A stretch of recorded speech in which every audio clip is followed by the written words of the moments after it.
This is 200 Celsius. I don't usually always do, but this is called visual storytelling, Arcane USA, but it's like you have a lot of channel.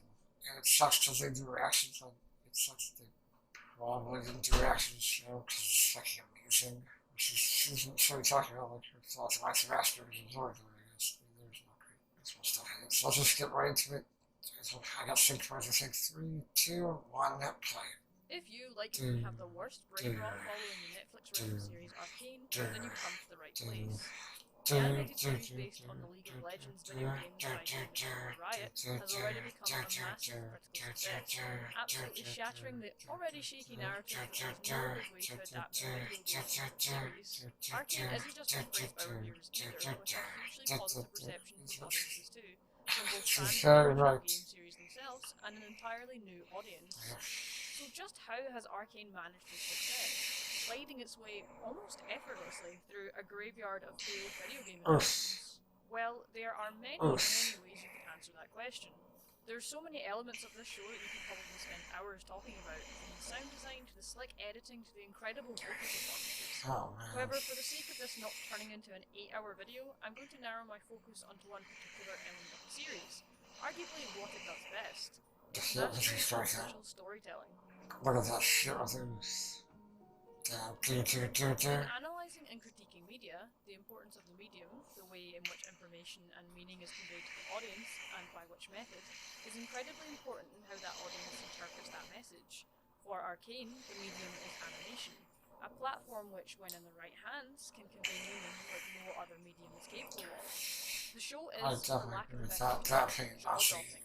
There isn't a frame that doesn't earn its place. Every shot tries to convey something to the audience visually, even if it's picked up subconsciously, or perhaps on a rewatch. If you haven't rewatched Arcane, you are doing both yourself and the show. I'm doing it, but I can't. Probably heard of the phrase "show, don't tell" before, though sometimes the application of this can be a little too firm that it leaves the audience clueless as to what's actually going on from scene to scene. Arcane certainly follows this principle, choosing on most occasions to convey information to the audience through visual clues and Easter eggs, rather than heavy lore dumps and sheets of exposition. This was a risky move in some ways, considering a large chunk of the Netflix audience wouldn't be very familiar with the game, other than perhaps recognising a character here and there. However, the series manages to tread that fine line, filling the audience in when it needs to, and pacing itself when revealing the style of the animation is very reminiscent of the game series, with its oil painting-like finish and sometimes exaggerated character physiques. Though it's quite easy to also spot elements that remind me of the Bioshock series, both those set in Rapture and Columbia. This animation style is gorgeous and so pleasing on the eye, but it also gives the animation team a large scope of tools to convey information very quickly, and also with great subtlety. I'm really glad that they were I'm really glad. Act 1 in particular had a lot of heavy lifting to do, not only in establishing our leading characters and their varying complex relationships, but also in introducing what is a very dense and detailed world. That's why we get so many wide establishing shots so that the audience understands the difference in geography from Piltover to the Undercity. Both locations are very large, and can find the feeling that Vi and Powder particularly are some very small fish in a very large bowl that are in real danger of being eaten up by the world around them without the right protection and guidance. These establishing shots that was like a really great part of the first with homes built on top of each other endlessly and little space to walk the city streets without running into someone. Most businesses and homes are extremely small, creating an almost overwhelming sense of claustrophobia, despite how much area the Undercity seems to cover. In sharp contrast, we have the wide open streets of Piltover, with their spacious buildings and well-maintained homes.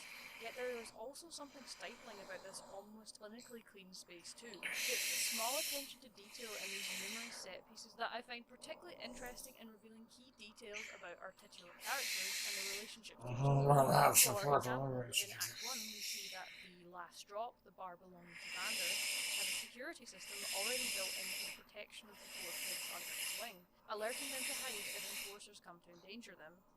This was likely installed by Vander long before the events of Episode 1, highlighting that not only is Vander well organised and prepared for the outcomes, but also who his primary concern is, the kids, which we see come to its own tragic fruition at the climax of Episode 3.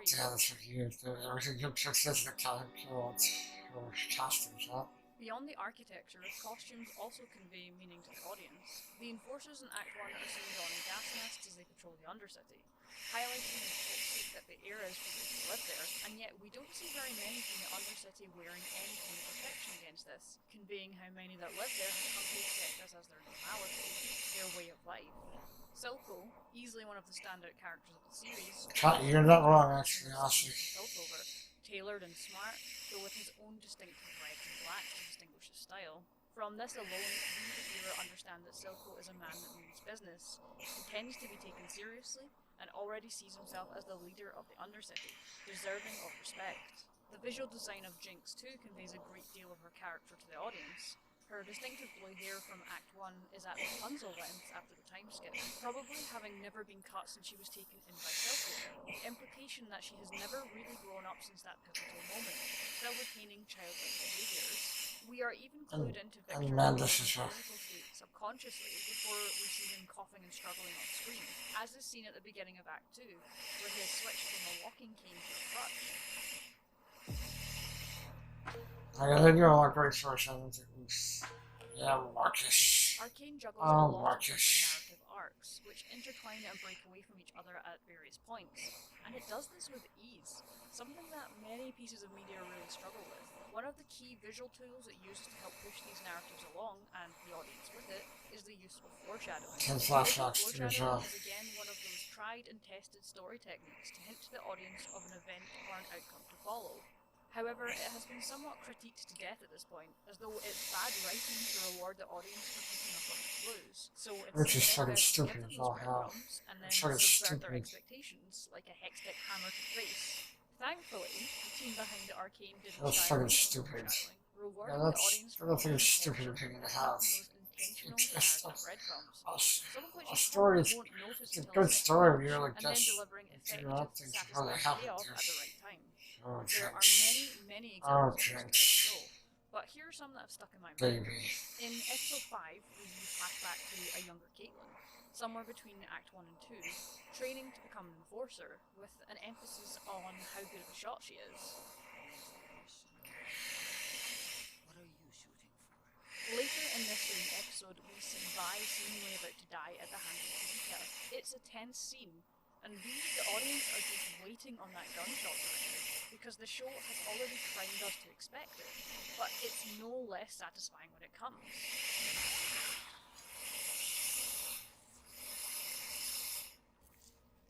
She's killing her loving, oh boy. Oh boy.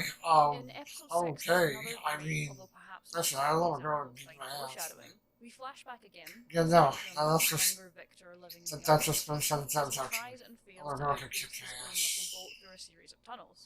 And yes, I did get brief It vibes when this scene started. He isn't able to keep pace due to his ailments. 2 episodes later, we see that he successfully binds himself with the magic within the hex port, repairing his damaged leg. We then see him take off down a pier in another You Could Make This Your Desktop background immediately style shot. She's not wrong. Keeping pace Not with a wrong. much bigger boat, but outpacing it altogether. It gives the scene a much heavier emotional punch as a result, and we see the potential beauty of the power within the hex port, before, of course, being given devastating consequences a little later down the line. Yikes. Probably my favourite example of visual foreshadowing Is in this the whole story series is here? the Is simple and this? carefully crafted setup of the firelight bombs we see Jinx use to great effect in episode 7. These little creations show up many times before their big moment, but they are never really the central focus of any shot. So it's I'm actually not her quite wrong. easy to Captain overlook them, Butterfly or only leads register them them all forward. subconsciously when Jinx is tinkering with them in Boom, some short she's scenes. just like, What that like leads she's to is figured out. this perfect moment of tension on the bridge, where initially there's this thought of, oh, these things are really pretty, I wonder what they're doing here, to that final, oh fuck, realization when Jinx's artwork is shown pride and place on the wings of the one sitting and gun. Suddenly, all of the times that we've seen these little critters makes directly sense, and we get this spectacular, jaw-dropping moment.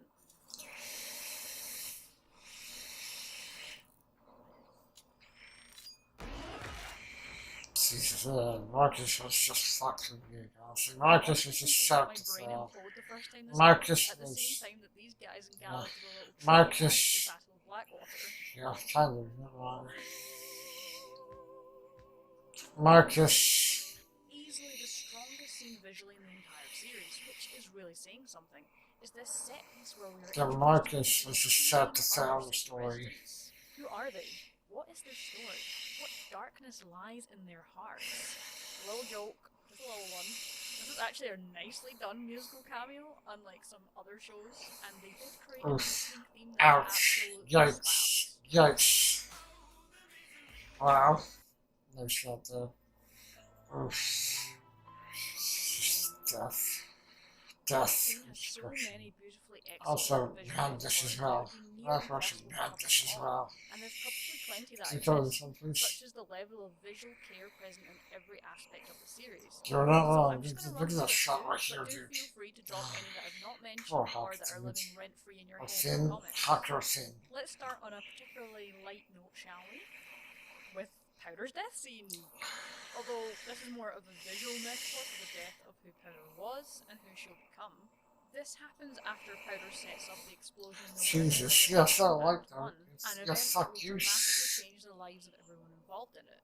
Powder is launched into the air from the explosion and get this gorgeous wide shot as she drips to the ground, almost biblical in its appearance. Try yourself. You're not actually She all actually right. looks at peace in this moment. For the first time, one of her creations works. She saves the people she cares about. In reality, this is the last time we see Powder as Powder. This is the death of that person, about to be reborn as Jane. Not only is this a Oh, stunning look at that shot in eye its shot own right right, there, it's dude. also The made all fuck the more is it so powerful good, because it dude? directly It's so good. parallels another integral character seen in the series, that of Silco's own death and rebirth. Always thought I was His just death using as the a crease weak as man well. at the hands of his brother in arms Vander, and his rebirth as Silco, a man to be feared, to be powerful. An ideology Silco instills in Jinx when he takes her in, empathizing with her feeling of betrayal. And once again, I'm thinking about Bioshock. Another more obvious visual metaphor in the form of everybody's favourite crooked Aussie enforcer, Marcus. He traded his soul for literal blood money at the end of Act 1. After the time skip, we see that Marcus still carries around a bloodied coin, representative of the guilt that he still carries around from his choices. It's a clue to the audience that perhaps his guilt may yet be enough to sway him from his current path, and it's why we get this fantasy of him dying as a martyr to King Silco. Die like Mark, yes, die in this. Living is hard. To make amends in some small way for his role in all of this carnage. But it isn't something he can follow through with ultimately. Perhaps if he didn't have a daughter, he may have taken this course of action. After all...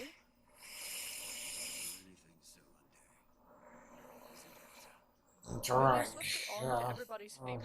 Hey, Echo, how you doing, bitch? Because how the hell could How you doing, Crane? King? Echo is certainly a scene stealer as well as a heart stealer. One thing I really love about Echo after the time skip is how they tie his character to the colour green, including in the haven like firelights and the Undercities, which is blooming with new life and potential. Such vibrant greens and colors of healing and hope. I just love that the series made sure to portray Echo and those around him as hope for the Undercity, where that society may finally begin to heal with new life and new ways of thinking. We are manifesting good things for Echo in Season 2. Okay, one last before I bounce out.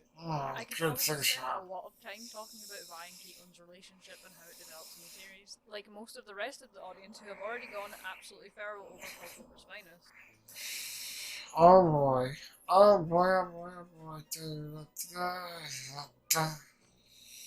Oh boy. Oh Jesus. I mean, listen. Listen. Listen. Listen. What you got there? Listen. If you want a separate video on them, let me know in those lovely Yes, comments. do it.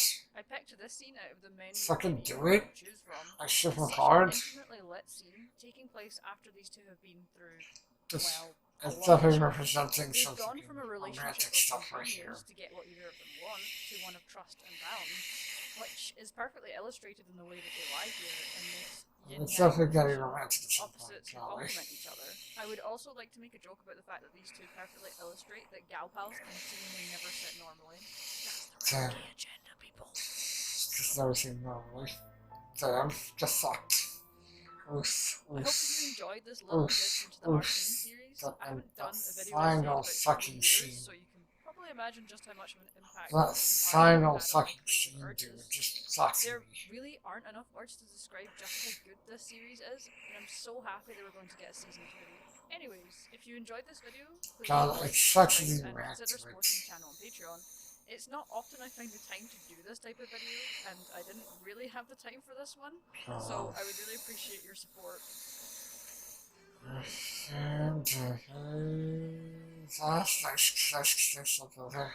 Oh, the misery. Yeah, it's such a new act to it. This is a reality people. They all watched it. They say how she gets it, and she gets it in the future. Try out, that'd be nice. Oh, the misery. Everybody wants to be my enemy. Oh. So spin. Oh, Sammy the sympathy. Everybody wants to be my enemy. High threat. Oh, the misery. Everybody wants to be my enemy. Sympathies. Everybody wants to be my enemy.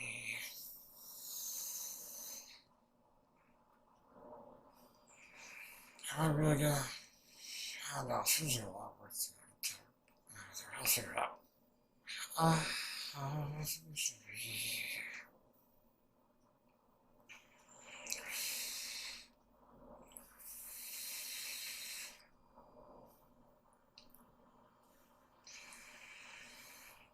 Boy Savior.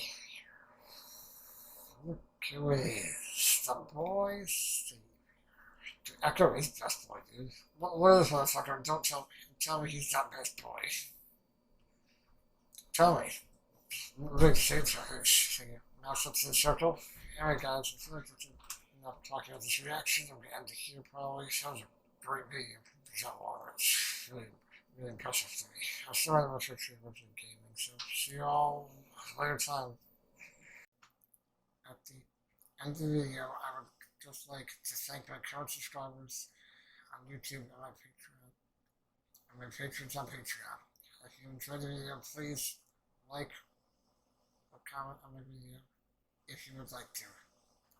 And if you enjoy the channel, please support me and subscribe. You can find the links to my Patreon and Twitter as well as links to reactions and videos in the description down below.